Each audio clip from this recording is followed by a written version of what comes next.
Item ಯಾವುದೇ ಇರಲಿ try ಮಾಡಿ ಆಚಿ ಚಿಕನ್ ಮಸಾಲಾ. ಆಚಿ ಚಿಕನ್ ಮಸಾಲಾ. ಆನ್ಲೈನ್ ಫಾರ್ಮಸಿಯ ವಿರುದ್ಧವಾಗಿ ಬಹಳಷ್ಟು ಚರ್ಚೆಗಳು ಕೂಡ ಆಗಿತ್ತು. ಇದರ ಜೊತೆಗೆ ಅನಧಿಕೃತವಾಗಿ ಔಷಧಿಗಳನ್ನ ಮಾರಾಟ ಮಾಡ್ತಾ ಇದ್ದಾರೆ ಅಂತ ಹೇಳಿ ಈ ಒಂದು ಹಾವಳಿಯನ್ನ ತಪ್ಪಿಸೋದಕ್ಕೆ ರಾಷ್ಟ್ರವ್ಯಾಪಿ ಮುಷ್ಕರವನ್ನ ಕರೆಯಲಾಗಿತ್ತು. ಮೇ 20ಕ್ಕೆ ರಾಷ್ಟ್ರ ಮಟ್ಟದ ಸಂಘಟನೆಗಳು ದೇಶದಾದ್ಯಂತ ಮುಷ್ಕರವನ್ನ ಮಾಡಲಾಗಿದ್ದು. ಆದರೆ ರಾಜ್ಯದಲ್ಲಿ ಮೇ 20ಕ್ಕೆ ಮೆಡಿಕಲ್ ಸ್ಟೋರ್ಗಳು ಮುಚ್ಚೋದಿಲ್ಲ. ಅಂದರೆ ಮುಷ್ಕರಕ್ಕೆ ಕರೆಯನ್ನ ನೀಡಲಾಗಿದೆ. ಆದರೆ ಯಾವುದೇ ರೀತಿಯಾದಂಥ ಸಮಸ್ಯೆಗಳು ರೋಗಿಗಳಿಗೆ ಆಗಬಾರ್ದು ಅನ್ನುವಂಥ ನಿಟ್ಟಿನಲ್ಲಿ ಮೆಡಿಕಲ್ ಸ್ಟೋರ್ಗಳು ಓಪನ್ ಇರುತ್ತೆ.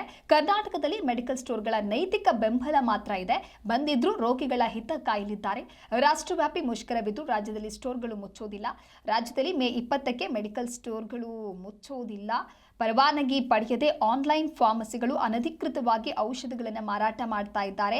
ಜೀವರಕ್ಷಕ ಔಷಧಗಳ ಮೇಲೆ ಅತಿಯಾಗಿ ರಿಯಾಯಿತಿ ನೀಡ್ತಾ ಇರೋದನ್ನ ಖಂಡಿಸಲಾಗಿದೆ. ರಾಷ್ಟ್ರ ಮಟ್ಟದ ಸಂಘಟನೆಗಳು ದೇಶದಾದ್ಯಂತ ಮುಷ್ಕರವನ್ನ ಕೈಗೊಂಡಿದ್ದು ಕರ್ನಾಟಕ ಔಷಧ ಚಿಲ್ಲರೆ ವ್ಯಾಪಾರಿಗಳು ಮತ್ತು ವಿತರಕರ ಸಂಘ ನೈತಿಕವಾಗಿ ಬೆಂಬಲವನ್ನ ಕೊಟ್ಟಿದೆ. ಅಧ್ಯಕ್ಷ ಸಿ ಜಯರಾಮ್ ಮಾತನಾಡಿ, ರಾಷ್ಟ್ರ ಮಟ್ಟದ ಸಂಘಗಳು ಒಂದು ದಿನದ ಮಟ್ಟಿಗೆ ಮೆಡಿಕಲ್ ಸ್ಟೋರ್ಗಳನ್ನು ಬಂದ್ಗೊಳಿಸಿ ಪ್ರತಿಭಟನೆಯನ್ನ ಮಾಡಲಿವೆ. ಕರ್ನಾಟಕದಲ್ಲಿ ರೋಗಿಗಳ ಹಿತದೃಷ್ಟಿಯಿಂದ ಯಾವುದೇ ಮೆಡಿಕಲ್ ಸ್ಟೋರ್ಗಳನ್ನು ನಾವು ಬಂದ್ ಮಾಡೋದಿಲ್ಲ. ಪ್ರತಿಭಟನೆಯ ದಿನದಂದು ಕಪ್ಪು ಬ್ಯಾಡ್ಜ್ ಅಥವಾ ರಿಬ್ಬನ್ ಧರಿಸಿ ನೈತಿಕ ಬೆಂಬಲವನ್ನ ಕೊಡ್ತೇವೆ.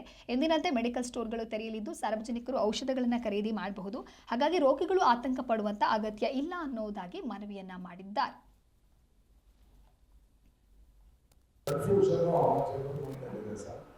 ಫಾರ್ಮಸಿ ಆಕ್ಟ್ ಏನು ಬರುತ್ತೆ, ಫಾರ್ಮಸಿ ಆಕ್ಟ್